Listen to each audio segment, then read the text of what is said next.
जय हिंद छात्रों, आज हम लोग पढ़ने वाले हैं ओम का नियम। ये हम इस तरह आपको समझाएं कि आप कभी भी जिंदगी में ये भूल नहीं पाएंगे। समझ रहे हैं? तो देखिए यहाँ पे ओम का नियम कहता क्या है। ये कहता है किसी चालक तार में अगर हम जैसे मान लो ये चालक तार हो गया, ये माइक का वायर ही ले लेंगे। यदि इस चालक तार का हम किसी भी प्रकार से भौतिक परिवर्तन ना करें, भौतिक परिवर्तन का मतलब क्या है, इसकी लंबाई में कोई छेड़खानी ना करें, इसकी मोटाई में कोई छेड़खानी ना करें और ना ही इसके ताप दाब में कोई भी छेड़खानी ना करें। तो देखिए यहाँ पे किसी चालक तार में उसके भौतिक परिवर्तन या भौतिक अवस्था में परिवर्तन ना किया जाए तो उसके सिरों पर लगे वोल्टेज V और उसमें बहने वाली धारा I का अनुपात हमेशा कैसा रहता है, नियत रहता है। तो यहाँ पे देखिए जो यहाँ पे हमने सूत्र लिखा है ये क्या है, R बराबर V बटे I। अब इसे हम सिद्ध कैसे करेंगे, ये नियत रहता है कि नहीं रहता है, इसका एग्जाम्पल ले रहा है। ठीक ऐसे ही जो साइमन ओम साइंटिस्ट थे उन्होंने भी ठीक ऐसे ही किया था। उन्होंने क्या किया कि एक चालक तार लिया, उसमें वोल्टेज मान लो प्रवाहित किया 20 और इसमें धारा का मान रखा मान लो शुरुआत में 10। तो उन्होंने देखा कि इसका जो अनुपात है V अपॉन I ये कितना आएगा, 2:1। अब उन्होंने क्या किया कि धारा या वोल्टेज का मान चेंज किया। अगर मान लो उन्होंने क्या किया, 20 की जगह कितना कर दिया 40 और 10 की जगह ऑटोमेटिक, फिर उन्होंने ये देखा कि ये धारा का मान ऑटोमेटिक कितना हो जा रहा, 20 हो जा रहा। तो मतलब क्या है, देखिए यहाँ पे अनुपात फिर आ गया कितना, 20 एकम 20, 20 दूनी 40। उन्होंने सोचा ये शायद गलती से तो नहीं हो गया, उन्होंने फिर से दोबारा ट्राई किया। अब क्या किया उन्होंने, 20 की जगह कितना रखा 10, तो उन्होंने देखा कि धारा का फिर से मान क्या हो गया ऑटोमेटिक 5। तो मतलब क्या है कि वो वोल्टेज अगर चेंज कर रहे हैं तो धारा ऑटोमेटिक चेंज हो रही।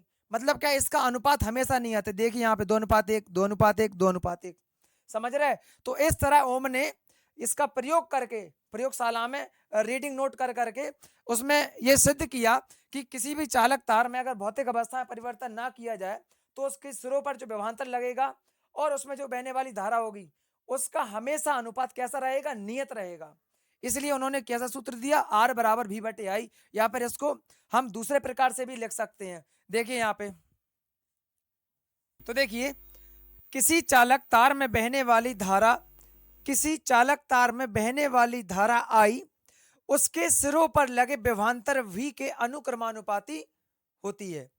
तो देखिए इसे हम कैसे लिख सकते हैं, किसी चालक तार में कौन सी धारा बह रही I, वो किसके अनुक्रमानुपाती है, विभवांतर V के। और जब भी हम अनुक्रमानुपाती का चिन्ह हटाते हैं तो साथ में एक नियतांक जोड़ा जाता है जो कि क्या है, R है। तो अब हम इसे कैसे लिख सकते हैं, V बराबर IR। समझ रहे हैं? ये क्या हो गया आपका ओम का नियम। लेकिन इसे हम एक तरीके से और लिख सकते जैसा अभी हमने आपको बताया ऊपर, R बराबर V अपॉन I। अब देखिए यहाँ पे इससे प्रतिरोध की भी डेफिनेशन बन के निकलती है। कैसी कि विभवांतर और विद्युत धारा के अनुपात को प्रतिरोध कहते हैं। अच्छा, प्रतिरोध का मात्रक क्या होता है, देखिए इसका क्या लेंगे हम, वोल्टेज का लेंगे यहाँ पे वोल्ट और आई का लेंगे एम्पियर, मतलब धारा का मात्रक एम्पियर, या तो वोल्ट प्रति एम्पियर, या इसका जो मात्रक होता है वो होता है ओम। समझ रहे? अब देखिए यहाँ पे आप इसका स्क्रीनशॉट ले लीजिएगा।